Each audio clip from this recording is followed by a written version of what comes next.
পিতা পুত্র পবিত্র আত্মার নামে আমেন। যিশুর চোখে জল ছিল দয়া ও মমতার অশ্রু। এটি প্রমাণ করে যে তিনি মানুষের কষ্ট বোঝেন, তিনি মানুষের ভবিষ্যৎ নিয়ে চিন্তা করেন।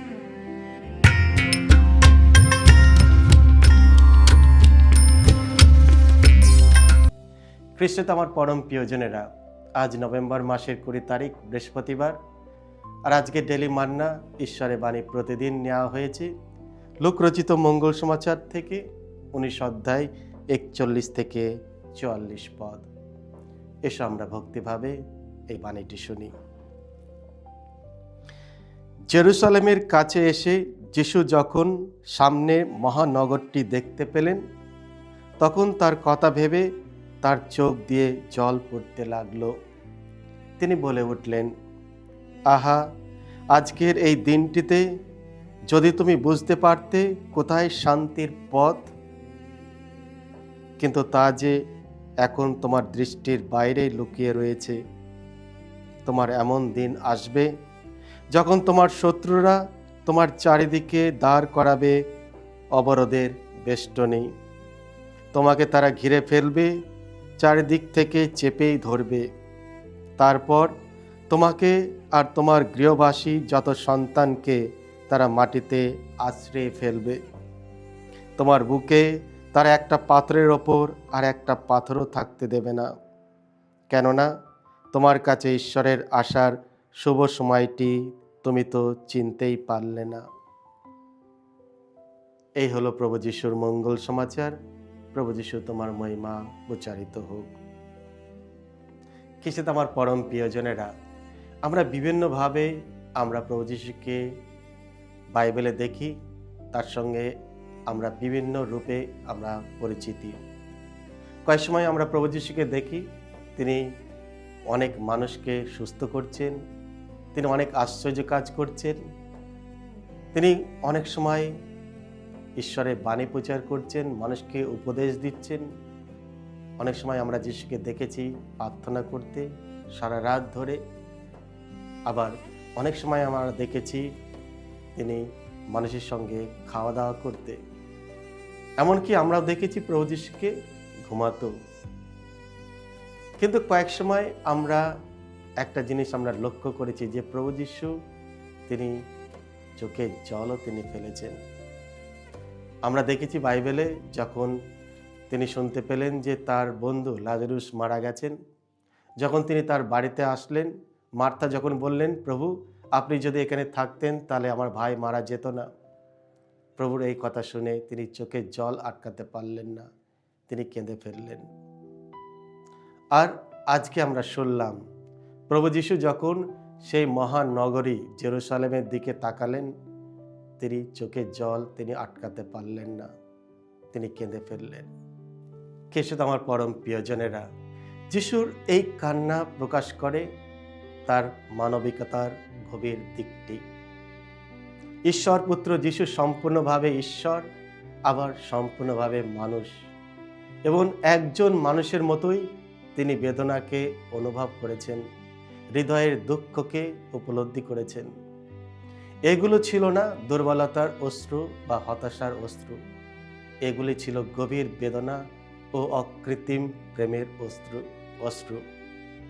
যিশুর এই চোখের জলের মধ্য দিয়ে আমরা তার হৃদয়ের সত্যিকারের অনুভূতি জানতে পারি। একজন উদ্ধারকর্তার হৃদয়, যিনি তার মানুষের কল্যাণের জন্য তীব্র আকুলতার ভরপুর ছিলেন। যিশু কেন জেরুসালেমের মন্দির বা জেরুসালেম নগরকে দেখে কেঁদেছিলেন? যখন যিশু জেরুসালেমের নগরীর কাছে পৌঁছালেন, তিনি শহরটিকে দেখে কেঁদে উঠলেন। এটি ছিল না দুর্বলতার কান্না, এটি ছিল ঈশ্বরের হৃদয়ের ব্যথা, একজন অশেষ প্রেমময় ত্রাণকর্তার অশ্রু। তিনি কাঁদলেন, প্রথমত তারা ঈশ্বরের আগমনকে চিনতে পারেনি। যিশু ছিলেন বহু প্রতীক্ষিত মসিয়া, ঈশ্বর স্বয়ং আমাদের মাঝে এসেছিলেন। তিনি জেরুসালেমের মানুষের হৃদয়ের বিশেষ আগমন চিনতে পারেনি। যিশু বললেন, ঈশ্বর তোমাদের কাছে এসেছিলেন, কিন্তু তোমরা তা বুঝতে পারলেন না। এই অন্ধতা, এই অবহেলা যিশুর হৃদয় ভেঙে দিচ্ছিল, তাই তিনি কাঁদলেন। যিশু ভবিষ্যতে তাদের ধ্বংস দেখতে পেলেন। যিশু জানতেন কয়েক দশকের মধ্যেই রোমান সেনাবাহিনী জেরুসালেমকে ধ্বংস করবে, শহর ভেঙে পড়বে, মন্দির বশীভূত হবে, হাজার মানুষ নিহত বা নির্বাসিত হবে। যিশু তার চোখের সামনে সেই ভয়াবহ দৃশ্য দেখতে পাচ্ছিলেন, আর সেই ভবিষ্যৎ দুর্দশার কথা ভেবে তিনি কেঁদে ফেললেন। তিনি চান তারা সত্যিকারের শান্তি পাক। যিশু বললেন, তোমরা আজ যদি জানতে কি তোমাদের শান্তি দিতে পারে। যিশু তাদের দিতে চেয়েছিলেন ঈশ্বরের শান্তি, ভালোবাসার শান্তি, হৃদয়ের শান্তি, জাতির শান্তি। কিন্তু তারা তার বার্তা, তার প্রেম, তার পথ সবই প্রত্যাখ্যান করল। এই প্রত্যাখ্যানের ব্যথার যিশুর হৃদয় ভেঙে গেল, আর তাই তিনি কাঁদলেন। তার গভীর দয়া ও মানবিকতা। যিশুর চোখে জল ছিল দয়া ও মমতার অশ্রু। এটি প্রমাণ করে যে তিনি মানুষের কষ্ট বোঝেন, তিনি মানুষের ভবিষ্যৎ নিয়ে চিন্তা করেন, তিনি মানুষের ভুলের জন্য কষ্ট পান, তিনি প্রত্যেককে বাঁচাতে চান। খ্রিস্টে আমার পরম প্রিয়জনেরা, এই কান্নায় আমরা দেখি একটি ঈশ্বরের স্পর্শযোগ্য অনুভূতি। আমাদের জীবনে কখনো কখনো হতাশা, দুঃখ বা মনোবেদনার মুহূর্ত আসে। জেরুসালেমকে দেখে যিশুর অশ্রু আমাদের মনে করিয়ে দেয় যে আমাদের প্রভু দূরে নন, তিনি আমাদের সংগ্রামের ব্যাপারেও উদাসীন নন। আমরা একা নয়, আমাদের জন্য কাঁদেন সেই ঈশ্বর যিনি আমাদের ব্যথা বোঝেন। তিনি শুধু আমাদের দুঃখের সঙ্গে কাঁদেন না, বরং যেমন তিনি জেরুসালেমের কাঁদতে থাকা নারীদের সান্ত্বনা দিয়েছিলেন, তেমনি আমাদেরও তিনি সান্ত্বনা দেন।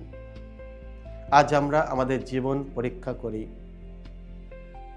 আমার জীবনের জন্য কি ঈশ্বরের চোখে জল আসে? আমরা সচেতন হই। আমার কথা, আমার আচরণ, আমার ব্যবহার, এগুলো কি অন্যের সান্ত্বনার উৎস নাকি দুঃখের কারণ? আমরা যেন কখনো কারো চোখে জল হওয়ার কারণ না হই, বরং আমাদের আচরণ, আমাদের দয়ায়, আমাদের ভালোবাসায় অন্যের মুখে হাসি ফুটুক। যিশু যেমন জেরুসালেমের জন্য কেঁদেছিলেন, তেমনি ক্রুশের পথে তিনি জেরুসালেমের নারীদের সান্ত্বনা দিয়েছিলেন। আমরা যেন আমাদের কটু কথা, আঘাত দেওয়ার আচরণ দিয়ে কাউকে কাঁদতে বাধ্য না করি, বরং আমরা যেন মানুষের হাসির কারণ হয়ে দাঁড়াই। আর যখন জীবন এমন মুহূর্ত আসে, প্রিয়জনের মৃত্যু, ব্যর্থতা, আঘাত, দুঃখ, তখন আমরা যেন যিশুর কাছে যাই। তিনি আমাদের সান্ত্বনা দেবেন, আমাদের অশ্রু মুছিয়ে দেবেন, আমাদের হৃদয়কে আবার শান্তি ও সাহসে ভরিয়ে তুলবেন। এসো আমরা প্রভুর কাছে যাই। হয়তো প্রভু যিশু আমাদের মধ্যে রয়েছেন, আমাদের পরিবার, আমাদের দুর্দশা, আমরা যেভাবে জীবনযাপন করছি, হয়তো প্রভু দূর থেকে নিজের চোখে জল ফেলছেন। আবার তিনি আমাদের কাছে আসবেন, আমাদের চোখে জলও মুছে দেবেন। সকলকে জয় যিশু। ঈশ্বর আপনাদের সকলকে আশীর্বাদ করুন।